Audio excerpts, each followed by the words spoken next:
আসসালামু আলাইকুম। প্রিয় শিক্ষার্থীরা, আশা করি তোমরা সবাই ভালো আছো।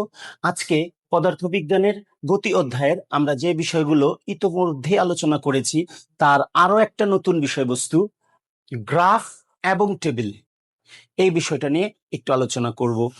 অর্থাৎ আমরা যে আদিবেগ শিখেছি, সরণ শিখেছি, শেষ বেগ শিখেছি, সময় শিখেছি, পুরো বিষয়বস্তুটা শুধুমাত্র প্রশ্ন আকারে না থেকে চিত্রভিত্তিক থাকতে পারে, এই ধরনের একটা কোয়েশ্চেন নিয়ে আমি একটু তোমাদের সাথে আলোচনা করতে চাই।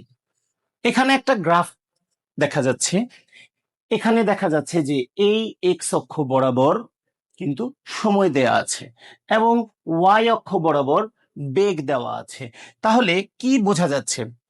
শিক্ষার্থীরা, তোমরা প্রথমে এখান থেকে প্রশ্ন যাই থাকুক, মূল উদ্দেশ্য হবে তোমার এই গ্রাফটা আগে ভালো মতো বুঝে নেওয়া। গ্রাফটার ঘটনাটা তুমি যত ভালো মতো বুঝতে পারবে, প্রশ্নের উত্তর দেওয়া তোমার জন্য ততটাই সহজ হবে। তারপরেও আর সৃজনশীল কোয়েশ্চেনের ব্যাপারে একটু কথা বলি। ক নাম্বার জ্ঞানমূলক, খ নাম্বার অনুধাবন, গ প্রয়োগ, ঘ উচ্চতর দক্ষতা। ম্যাথমেটিক্যাল আইটেমগুলো কিন্তু গ এবং ঘতে আসে। কিন্তু তোমাদের জন্য আমি যেটা করতে চাই সেটা হচ্ছে শুধুমাত্র দুইটা ম্যাথমেটিক্স সলভ আসবে একটা সৃজনশীলে, কিন্তু এই চিত্রটা থেকে কত ধরনের গ এবং ঘ টাইপের কোয়েশ্চেন হতে পারে সেখানে কিন্তু এটা তৈরি করার চেষ্টা করা হয়েছে। অর্থাৎ এই গ্রাফ পেপার থেকে, ঘটনা থেকে কয়েক ধরনের কোয়েশ্চেন বানানো যায়। আমরা যেহেতু এখন শিখছি, সৃজনশীল প্যাটার্নে না গিয়ে আমরা পুরো ঘটনাটা আগে শিখবো, তারপরে বোঝার চেষ্টা করব। তো চলো আমরা একটু বিষয়টা দেখে নেওয়ার চেষ্টা করি। ঘটনাটা এখান থেকে স্টার্ট হয়েছে। সময় যখন 2 সেকেন্ড, বেগ তখন বাড়লো। সময় যখন 4 সেকেন্ড, বেগ আরো বাড়লো। অর্থাৎ আমরা দেখতে পাচ্ছি যে সময়ের সাথে সাথে বেগ কিন্তু বাড়ছে, সময়ের সাথে সাথে বেগ কিন্তু বাড়ছে। এদিক থেকে সময় যাচ্ছে, এদিক থেকে বেগ বাড়ছে এবং এই পর্যায়ে একটু ভাববার বিষয়, এই পর্যায়ে কি হলো? সময় 10 সেকেন্ড, বেগ হয়ে গেছে 10 মিটার পার সেকেন্ড। এখানে আরো একটা জিনিস দেখা ছিল, সময় যখন 4 সেকেন্ড তখন বেগ কিন্তু 4 মিটার পার সেকেন্ড। আমরা চিত্রটা খুবই ভালো মতো বোঝার চেষ্টা করব। অর্থাৎ সময় যখন 4 সেকেন্ড, বেগ বেড়েছিল তখন 4 সেকেন্ড।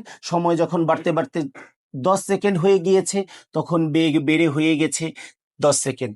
এরপর কিন্তু একটা ঘটনা ঘটেছে, কি?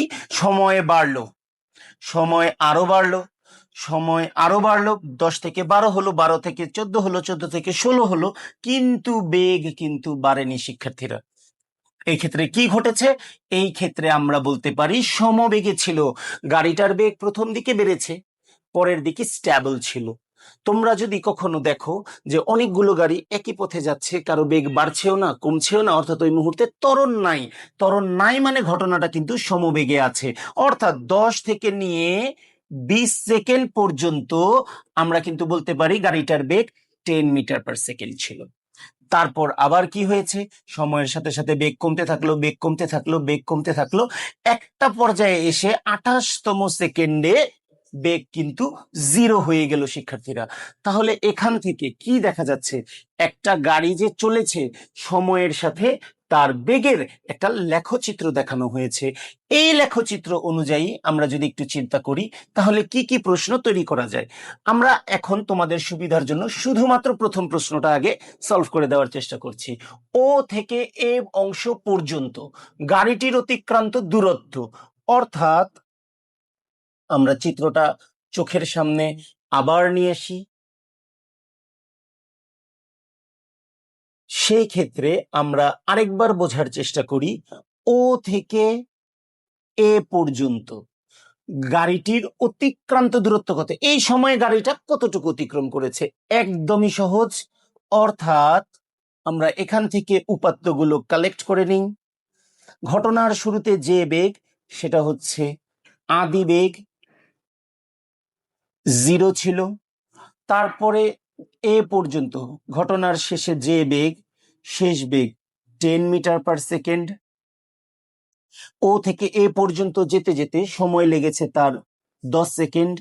তাহলে সময় হলো 10 সেকেন্ড। বলেছে অতিক্রান্ত দূরত্ব মানে হচ্ছে সরণ, মানে হচ্ছে এস।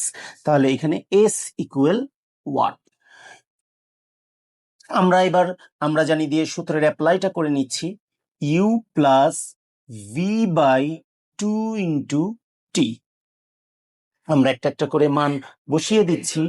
0 2, এটাও 10, 2 দ্বারা 10কে ভাগ করলে থাকছে 5, 5 10 50। অর্থাৎ ও থেকে এ পর্যন্ত গাড়িটি অতিক্রান্ত দূরত্ব হচ্ছে 50 মিটার। ধন্যবাদ। আসসালামু আলাইকুম।